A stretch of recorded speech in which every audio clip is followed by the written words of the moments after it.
به سوی سرخ لاله ها روان خونچکان من، به سوی سرخ لاله ها روان خونچکان من، پناه به انفجار سرخ میبرد.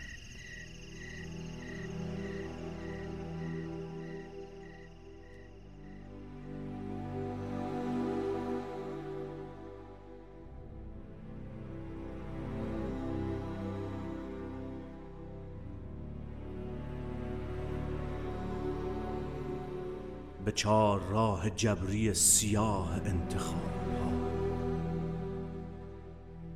کنون گذشته از سرم تمام آب ها و دشنه ها به استخوان من رسیده اند. نشسته ام به میزبانی تفنگ و ماشه و خشاب.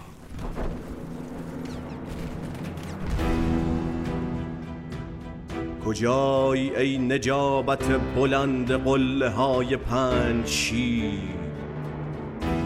کجایی ای نجابت بلند قله های پنج شیر که غارغار آن کلاغ پیر دوباره سر گرفته در بساط کشتن سرود و سرو و چامه و کتاب ها. تمام چشم سالها، تمام جویبارها و سروهای رسته در میان دره ها و قله های سبز عشق شکسته می شوند در هجوم کینه شبانه سراب ها. اگر تو نیستی کجاست آن روانی زلالت قیام تو؟ اگر تو نیستی کجاست آن شکوه آتشین پیام تو؟ دگر گذشته از سرم تمام آبها. کجایی شه سوار دره های پنج شیر؟ کجایی سر بلند استوار کوه من که بعد آن طلوع ناگهان تو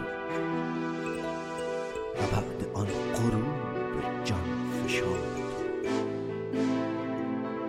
تمام آسمان خانه‌ام پر است از غریبه غراب ها.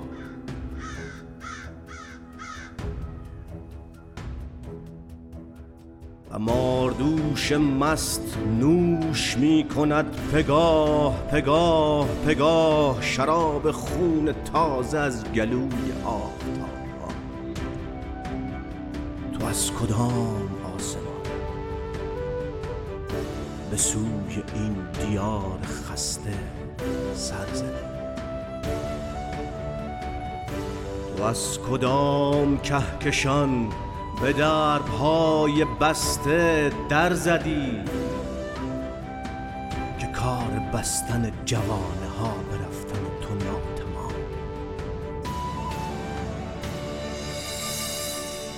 به سوی سرخ لاله ها روان خونچکان من، پناه به انفجار سرخ به چار راه جبری سیاه انتخاب ها. کنون گذشته از سرم تمام آب ها و دشنه ها به استخوان من رسیده اند. نشسته ام به میزبانی تفنگ و ماشه و خشاب. دگر گذشته از سرم تمام